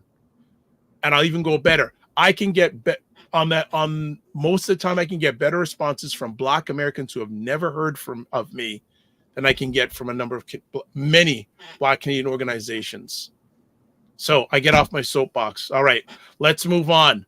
I wanted to give Angelina a break. She's been fantastic giving her time. So I thought I want to give her some grace. Hayden Morrison says, we've got to change the trajectory of our history that taught us to compete rather than cooperate. Yeah, we've got to, when we work together, we win together.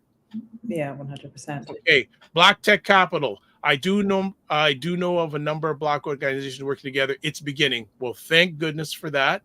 Ched C, lots of people are talking about it, but not to bring solutions. There we go.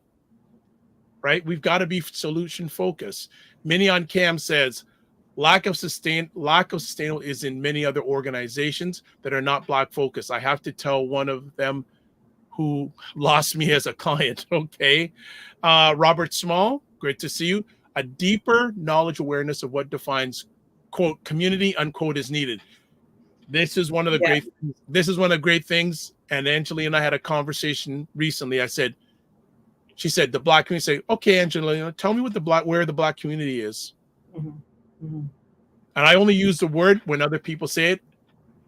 There are a lot of Black neighborhoods out there. I don't know if there's a Black community.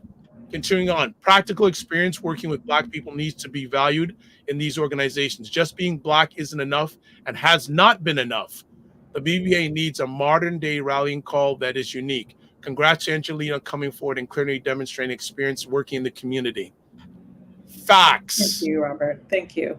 But another thing that's unfortunate because of history, there's a lot of people who could bring a lot of value to a lot of these organizations that for whatever reason, it hasn't worked out. And they said, no, a lot of these organizations say, we don't need you. I'm going, you bring all this expertise and they don't need you? Yeah, I think sometimes it's about like the desire to hold power and keep power to a select group. But also, there's a real situation of burnout for community organizers, right? There's a real, like, again, the BEPA is a volunteer. I'm using the BEPA as an example because that's actually why I came on. But a lot of these boards are volunteer boards. And some of these organizations don't have the funding to pay competitive salaries for the staff that they do have. There's burnout, right? And so, you say, well, a lot of people are talking about, but no solutions. It sometimes becomes difficult, and I'm speaking for myself, becomes difficult trying to rally folks, putting in all this, work and energy and effort to then have just a small fraction come to the table and get ready to pull up their sleeves and do the work, right? I don't think there's no outside body that's going to give solutions to us for our community, right? And we gotta do it. 100%. You got to pull up your sleeves. We got to do it. Look, I'll just say this. I don't expect other communities that don't look like us to provide solutions for us. Mm-hmm. We got to take care of our own selves first. When you have members of your family, you take care of them first. If you get outside help, that's a bonus. Hayden says, Ryan frequently speaks about limitations put on government funding. Exactly. Black Tech Capital, agreed, Hayden. The big problem with being sustainable is the restrictions put on funds received. Most is restricted and can't be used as suggested. 100%. Question from Ray McMillan, my good associate Ray, says, do any of these organizations own the real estate they operate out of? For me, that would be the first step to growth and sustainability. 100%. I agree with that. I don't know if any, JCA owns their building, but I don't. Thanks to Denham Jolly. Yeah, exactly. Talk about putting your money where your mouth is.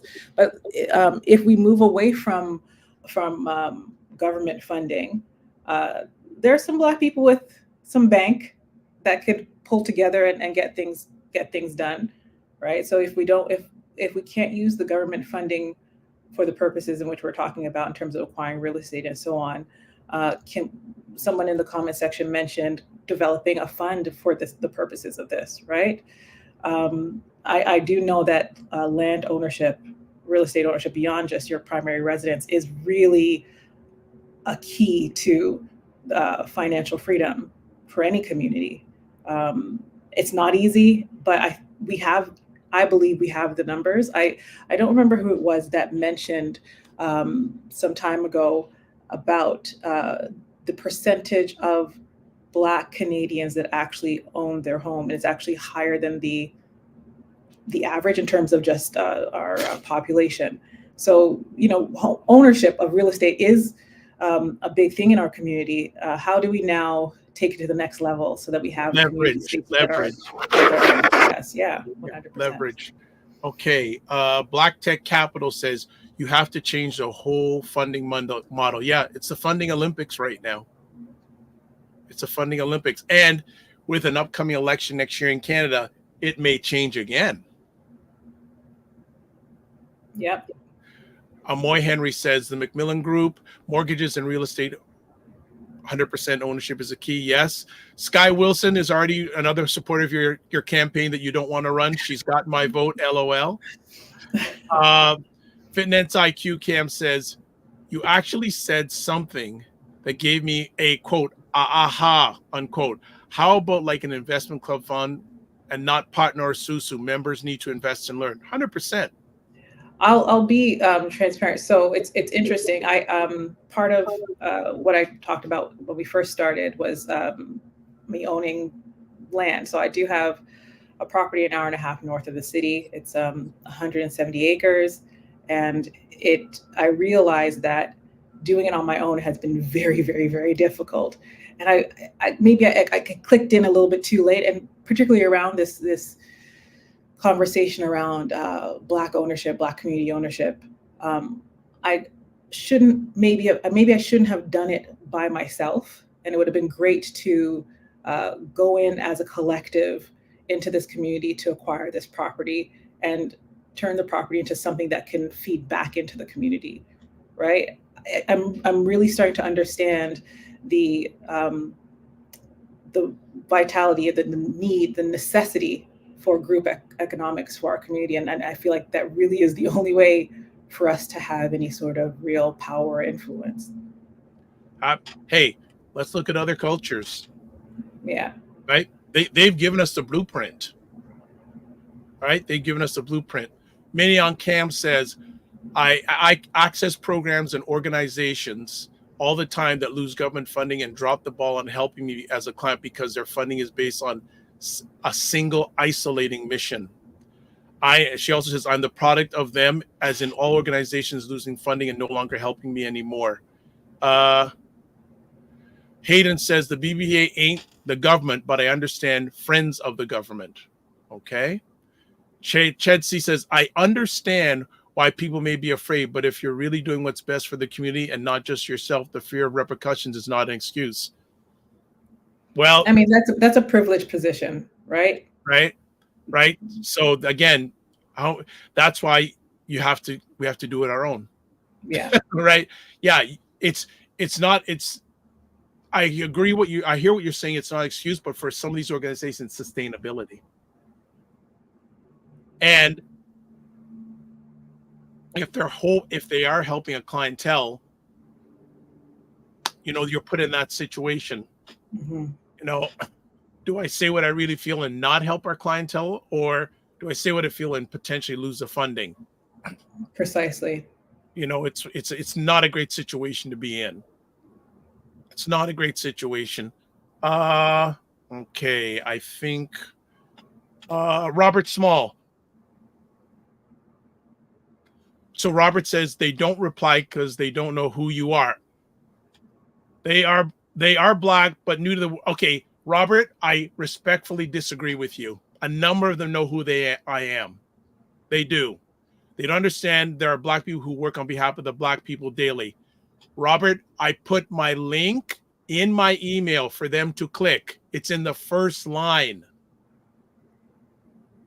If they're not willing to even take a look, is that my fault? They're not even willing to look. Some of those organizations actually phoned and left phone messages. They never responded. So I hear what you're saying, but I don't fully go with that. Maybe some don't know who I am, but I know some of the people in some of those organizations. I know who they are, and they haven't responded. Okay. Frequency of Wilson says, just came back on. You are all still on. Partnerships and collaborations is key to the audience bends if it aligns. Okay. So Fitness IQ says, so an investment club account not doable? instead of partner Susu. This way there eventually can be a cash flow. I sort of understand that. We have frequency event promotions. We have an immense amount of resources and expertise. But what is absolute is that we are not connected. Moreover, we are disconnected. I feel that, and that's a strong. I see more of what I see more the disconnect than the connect. There may be connecting that's going on that we don't see, but my question is, why can't you show there's connect so it can be an example for others? I think understand some things have to stay quiet. Fitness IQ Cam's Minion Cam says Fitness IQ Cam, they have an investment club in the actor community. There we go. And she also says it's called AFBS. They offer a wonderful benefit package. I'm jealous. Let me see. We're still going on here. People are still kicking in here. This is you brought the heat, young lady. No, I'm very happy. I'm very happy about this. I actually would love to connect with some of the viewers afterwards, because I'm seeing a lot of really great ideas and fortunately some passion. I would love to connect with them afterwards for sure. So are you okay with me giving your website address before we leave? Absolutely. Okay. Absolutely. Let's continue on. Mignon Cam says, I think investment club and real estate ownership should be things to think about. Mignon Cam says, I found the Actors Union recently because it's RSP contributions, health benefits, insurance, and other programs. And you see, this is the type of stuff that our community desperately needs, right? For the entrepreneurs, business owners that don't have any sort of health insurance and RSP or contributions or what have you, because they might not know how to, they don't know how to structure it, or, they just don't know how. Having an association kind of show people how to get these things done to kind of prepare for their future is really important. And again, using the membership, the numbers to get benefits from a lot of these sponsors. I believe that, again, we're not picking on the BEPA, but that's the organization I know internally. But with insurance rates, right, and just other benefits that the organization could call for, because it does have such a large member base. Those are little things that we need. We're not using the tools that we have available to us to the best of our ability. Okay, so as Angelina gave me permission, on most of the platforms that you're watching this live or on replay, in the comment section, I've just put her website address, so you can contact her through her website. I will also, for a second, put it on screen here, but I made the right thing and say, okay, I'm going to put this on the screen too. That is her website address, but again, it's in the comment section on most of the platforms you're watching this live, which is Facebook, YouTube. It's there. So also too, Brian's email address, the BPA, I'm going to see if I can put that up before we leave too. So let's continue on with the comments. Can I just say one more thing? You can say whatever you want. It's your show. I'm just reading the comments right now, and I'm really encouraged. I'm so encouraged. For those that do not have a BEPA membership, as Brian said, contact him for a membership if the member portal is still down. But some of the conversations that are happening here is essentially what I would love to see happen when we do call the members meeting, about how we can reimagine the BEPA and what we are asking for from a board, right? And how the direction you want the organization to go. So if you're not a member already, please become a member, and hopefully I can get an updated members list so that you can be a part of that conversation. I do not want to miss out on some of this stuff that's being discussed. And again, this is not Angelina's sole effort. There are a number of members that have been working. Yeah, that is right. Everyone do realize she ain't doing this by herself, because she got enough going on. She got enough going on. So let's go. And also for everyone, I have put Brian Duarte's from the BBVA. I've put his email address in the comments section on most of the platforms that you're watching this live on the replay. It's there also. Let's get back to the comments. because they still haven't stopped. Fitness IQ goes, we are stronger together. Absolutely. The Macmillan Group says, the challenge with the collective approach is finding like-minded individuals who understand the assignment. Beautiful quote. This is an assignment. This isn't a pit stop. This is an assignment. Also, he says, remember, we had an active credit union in the 80s and 90s, but the elder aged and died. Associations died too. Right. 100%. Now, wouldn't it be great for the associations that we do have, that people are saying, oh, they're no longer relevant, they're no longer what have you, using those existing associations and considering what it would look like if it pivoted to serve the needs of the community. There's a gap. Let's fill the gap, right, with the tools that we have. I think oftentimes what happens is that people are trying to reinvent the wheel. There'll never be another BBPA, right, with its legacy and its history, right? So why don't we use the organization we do have to fill in the gaps that the community has and offer servicing that the community needs? Okay.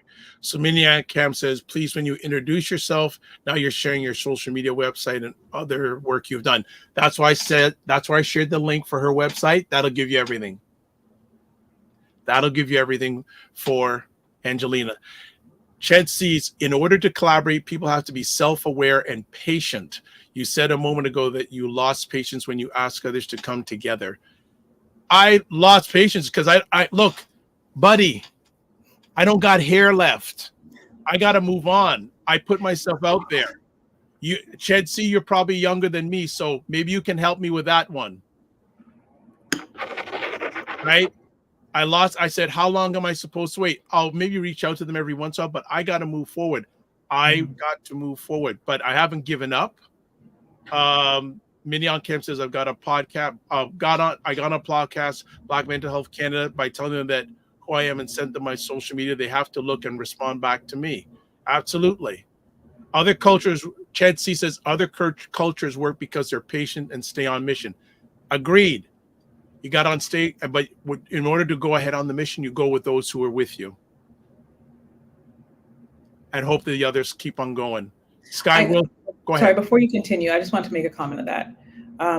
I would really, I don't think it is, and I love Ched C's commentary, and I really appreciate it. Thank you so much. But perhaps we should consider not comparing the Black community with any other community or culture, because the challenges that the Black community has is very unique to us. Right? So we are where we are, not just by chance or lack of desire or laziness. There are systemic institutional barriers to getting us to where we need to get to. So if we can offer ourselves a little bit of grace as we try to service the needs, right? But I always am really resistant to compare our community to any other community or compare our culture to any other culture, because they have not gone through what we have gone through. Okay. Sky Wilson, fire emojis. Robert Small says, wow, unfortunately, probably responding to the commentary I had. We have, okay, Macmillan Group. Perhaps these community organizations should offer a group health and benefits program. The collective will allow it to be cost efficient. 100%. That's a huge that a lot of Black entrepreneurs and tradespeople don't have. 100%. Fire commentary. The Macmillan Group again, Ray says, perhaps the BBA needs to go on a membership drive. There are many GTA businesses who are unaware of its existence and mandate. Yep, that's very true. Very true. Mignon Camp says the women of Chamber of Commerce is doing that right now. And she also says that was the Macmillan Group, the Women Chamber of Commerce, doing a membership drive with free promotions and offering a sliding scale on pricing for membership. They're being creative. Mm-hmm. They're being creative. We've caught up to all the comments. Wow. Wow. Two-part conversation piece. Mm-hmm. What should, in your lens at this present time, what would you suggest the next steps for the BBPA? If you're comfortable answering that conversation piece. As a member, I really do want to see this situation with the finances sorted out. It's unacceptable. It's unacceptable. And persons need to be held accountable, right? Taking advantage of a community that already lacks resources the way that persons have, it's unacceptable. And like I said, I did speak with Ryan. I do know that they're working on their investigation, but some transparency, I think, is what people are asking for, right? Some very clear, listen, we do not stand with the misuse of, I want to be mindful of my language. We do not, agree with this amount of money going to related parties. This is not what the EPA stands for. Like, I think there just needs to be distance created from these actions, right? It seems very much like, and how some members have been feeling, it feels like there's excuses are being made, right? So that's the idea behind the accountability and the transparency call. But also, I would like to see other members getting involved and start having conversations about how we can rebuild the organization and collaborate in our community, because there is no question the reputation of the EPA has been harmed as a result of this. But if we're being honest, this was a long time coming. If we're being honest, right? There's been people who have talked about not feeling connected to the organization for a very long time, but this is a wonderful opportunity. And I think that the members and boards of the future should really lean into this opportunity to do something bigger and better. I also add on to that, I'm get exposed to a lot of conversations. It's impacting other organizations. Mm-hmm. Mm-hmm. So maybe this is a great opportunity for all these organizations to try their best to get together and move together as a collective, because I just, listen, I'm privy to some conversations and it is impacting other organizations. Right. And maybe those organizations need to, I don't want to use the term set themselves apart, but be clear about what their values are and how they govern themselves, right? Instead of trying to essentially suggest that the BEPA members should be silenced because they're afraid of how the blowback will impact them. No, it's a great opportunity for you to be very clear with the public about what your values are and how you govern yourselves according to the Charities Act. 100%. We've got Ray McMillan saying, also, the Black community is extremely diverse. East, West African, Caribbean, Brazilian, Central America, and I can go on. It is unreasonable to compare Black folks to other communities. 100%. Right. What's next? Well, what's next for you? Oh, my goodness. So, as I mentioned before, agriculture is, my heartbeat right now. It's been a journey doing any sort of development in rural Ontario, rural Canada. There's a lot of challenges that come with that, but I'm built different. I'm built for it. So I'm really looking forward to having a conversation about sustainable food production. You are not free if you do not control your source of food. You can have that here. 100%. We'd love to have you back chatting about that area. Yeah, that's real freedom when you control your food source. Yeah, I would love to see if I could have you on with Janice Bartley. Oh, Janice is my darling. Oh. Janice is my darling. Yeah, and the great thing about it is that because I am in the hospitality space, I was able to bring Janice and Foodpreneur Labs into the Drake Hotel. I was there. Yeah, they created some really great stuff for a brunch series that went on for several months. So again, getting people connected as it pertains to food is something that is important to me, but also providing folks the opportunities to be independent when it comes to their food. And it's not easy, but I think that there's a conversation we could have about at what level can you gain that independence. Okay, Chad C says, I didn't start the comparison. I responded to the comment that other communities are doing it. Okay. All right. Well,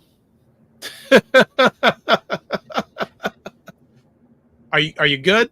I'm great. Thank you so much for having me on. I really appreciate that. Like, I mean, this has been a long conversation, and you've given us the most important thing, that you have your time to share with the family. So we're looking forward to have you talk about food sustainability in another conversation if you're up for it. Absolutely. Do you have Black Farmers Matter? Yes, and Ched C says, Angelina, do you discuss the harm HMO is doing?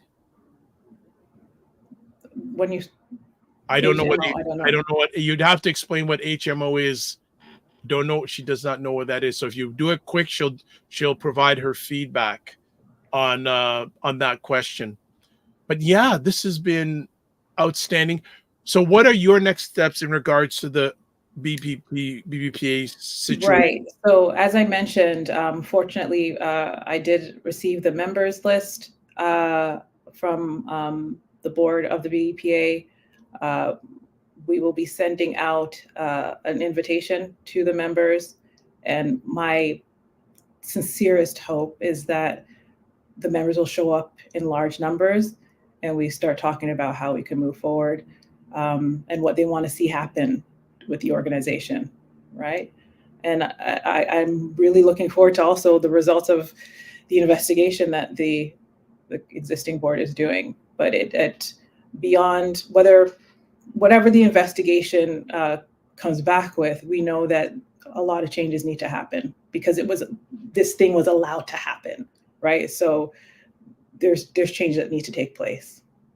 Okay, let's see if we have anything else. Oh, so okay. So Chad C. Okay, before Chad C's response, we have Robert Small saying, "Nice to hear, Angelina. Refreshing." And then Chad C says, "Government involvement in limiting seeds for farming." We'll have to definitely talk about that when I'm back on again. That's another huge conversation for sure. For sure. Your loves, young lady. You got an audience. You got it going on. That's fantastic. Well, look, I want to thank you for taking the time out of your positive, productive schedule to share with the Morning Vibe Show family today. Again, there's Chad C says she is refreshing. My gosh, like this refreshing Thanks, thing. brother. My God, I'm telling you. I appreciate so it. There's hopefully a number of opportunities you can come on and talk about farming and food sustainability. Definitely, if you and Brian have the room to come back on together. Man, people still coming in. Office of Tim Frey. My family were black farmers from 1975 to 1990 on 200 acres in Mount Forest. So thank you, Angelina. Black farmers do matter. Please, Tony, please reach out to me. I want to hear more about your. Tim. Sorry, Tim. Please reach out to me. I want to hear more about your family. I do. I love talking to folks that grew up on the farm. I didn't grow up on a farm. I grew up in the city, but my heart really is there for sure. You need a virtual assistant. You know that. especially after this conversation. Right. I'm available. Well, look, I want to say thank you again for a refreshing, as the family say, a refreshing conversation, a refreshing presence. Looking forward, as always, I like to say, don't just manage your time, manage your energy. And especially because I know a little bit of what's going on in the world, give yourself grace. Because and family, please reach out to her and please offer help. Like, call to action. What if it's in your heart, what can you do to help constructively the BBPA? Because when you're helping if you're helping the BBPA get back up, you're helping other organizations get up. 100%. And also our people. It's not just a singular thing. Unfortunately, we should all know this. When we look like this, we're all grouped together. Yeah. We're all grouped together. So we will chat with you soon. Looking forward to at least 2 or 3 more other conversations. So if someone used to say, get ready, get ready, get ready. Take care of a fantastic day. Thanks for making our day better. Be well. All right, family. That was so worth it, wasn't it? I'm telling you, epic conversation. Epic conversation. And Ched Cease gives clap emojis. Fantastic. All right. We're shutting it down. This became the morning vibe to the morning, I don't know, munch or in between, like, no, brunch. Yeah, the morning brunch. That's what we call it today. It's been fantastic. So a few other things. So let's do some closing things here. All right, let's do this. So put that at the bottom. All right, let's do this. All right, subscribe to the Dr. Vibe Show on YouTube and hit the notification button. So now I want to go after 1,600 subscribers. We hit 1,500. Let's do the 1,600. Also, follow me on YouTube, Facebook, and LinkedIn. If you want to advertise your business, product, or service on the platform, please feel free to reach out to me at dr.vibe at the dr, vibeshow.com. Join the Morning Vibe Discord group so we continue the conversation, especially about this. Email me, dr.vibe at the dr, vibeshow.com. Coming up on this Monday's show, Arinola, arts and cultural producer, will be talking about Island Soul, which is coming up, next weekend at Harborfront. So check it out. Okay, if you want to get in contact with Ryan, who was on an hour ago now, there's all his contact information, RyanOneilKnight.com. Also LinkedIn, Ryan Oneil Knight, Instagram at Ryan.Knight99, and email address, workwithme@RyanOneilKnight.com. Here's all the contact information for me. The website, the drvibeshow.com. YouTube, Facebook, and LinkedIn, The Dr. Vibe Show. THE space DR period space VIBE space show.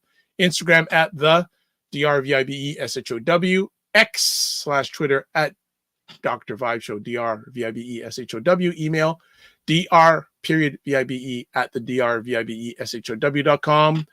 And you see, scroll on the bottom if you're watching this, all the places you can watch a replay. The Dr. Vibe Show, YouTube, Facebook, and LinkedIn. Afro Caribbean Business Network, Facebook and YouTube, and Ryan Oneil Knight on YouTube. All right. Man, there's still more comments. Let me get them in here. Ched C, afternoon vibe. Sean DeFreitas, great conversation. Respect. Minnie on Cam says, that's farm in Ontario. I had a typo. And Shirley J says, no, I missed it. Time for the replay from us. Yes, you missed it. And did you ever miss it? All right. So this is how we close out. Live your life as a dream. If you can dream it, you can make it. Sometimes you have to get small to get stronger. Block assumptions and aim bigger, aim better, aim higher, aim wider. Love, faith, and respect. Don't just manage your time, manage your energy, and remember to give yourselves grace. Hope if you are watching this and it's coming up to weekend, enjoy. If you're not coming up to weekend, enjoy anyways. God bless. Peace be well. Keep the faith and walk good.